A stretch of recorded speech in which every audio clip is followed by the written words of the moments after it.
how I identified you. And if that's the case, I would be Dr. Nathen First. And again, 3 to 5 minutes per panelist. Good morning, Senator Steens, Representative Davis, and esteemed members of the General Assembly. My name is David Nathen. Originally from the Philadelphia area, I graduated with high honors from Princeton University. I received my medical degree from the University of Pennsylvania School of Medicine, and I completed my residency at the McLean Hospital of Harvard Medical School. I'm a board-certified psychiatrist, and for the past 20 years, I've maintained a private practice in general adult psychiatry in Princeton, New Jersey, where I live with my wife and our 2 teenage children. I'm the Director of Continuing Medical Education for the Penn Medicine Princeton Health System. I'm the Clinical Associate Professor at Robert Wood Johnson Medical School. On the topic of cannabis policy, I do not speak for the institutions with whom I have an affiliation.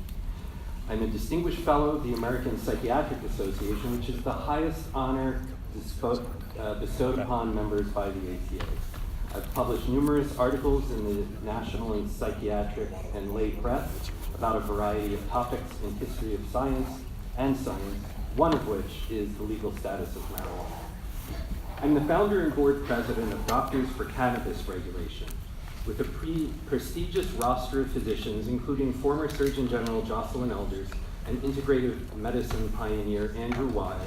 DFCR is the first and only national medical association dedicated to the legalization, taxation, and above all, the effective regulation of marijuana in the United States.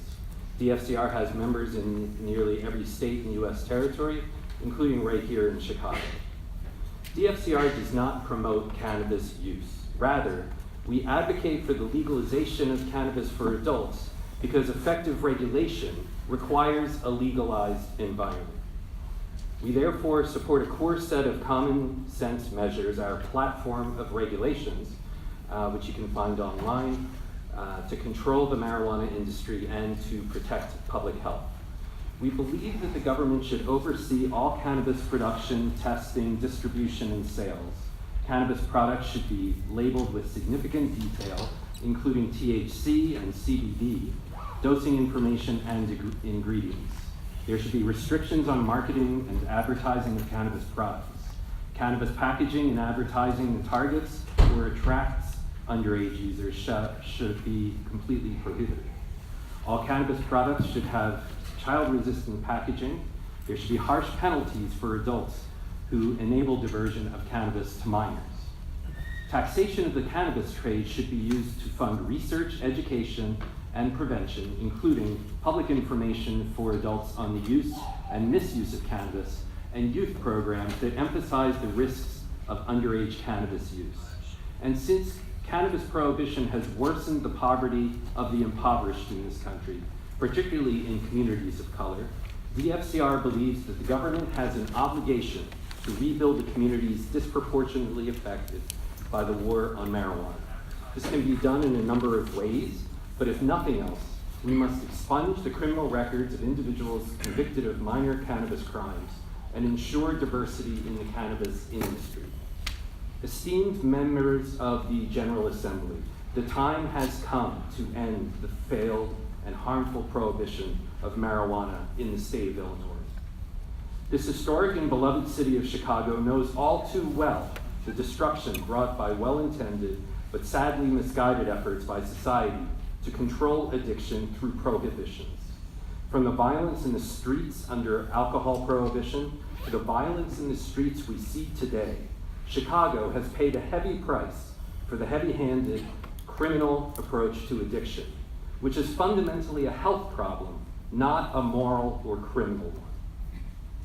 Alcohol prohibition was repealed after just 13 years because of unintended consequences: organized crime, increased use of hard alcohol, including by minors, and government waste.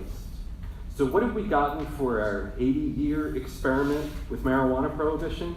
Organized crime, increased use of stronger marijuana, including by minors, and government waste. And yet, alcohol prohibition was a success compared to the war on marijuana.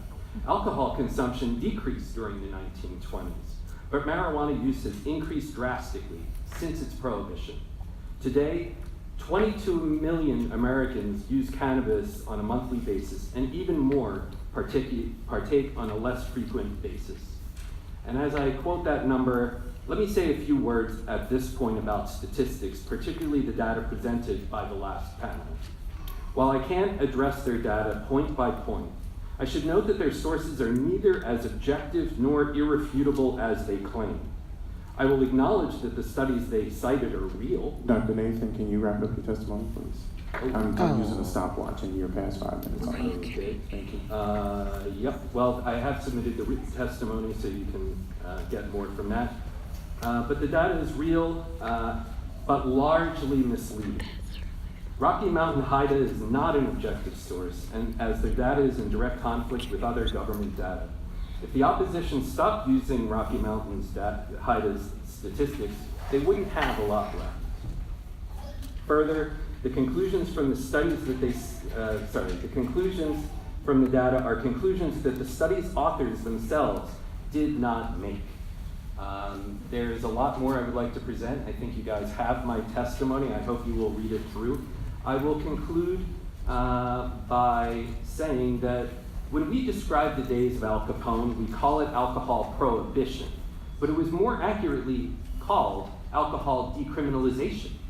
It was perfectly legal to obtain and consume alcohol for medical purposes or religious rituals, or if you made it at home for your personal use.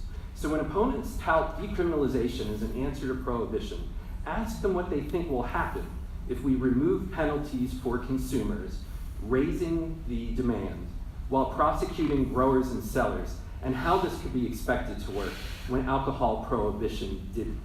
When you constrict the supply chain while liberalizing the demand, this drives up the price of marijuana, making the untaxed illegal market that is already thriving more lucrative, competitive, and violent. Ladies and gentlemen,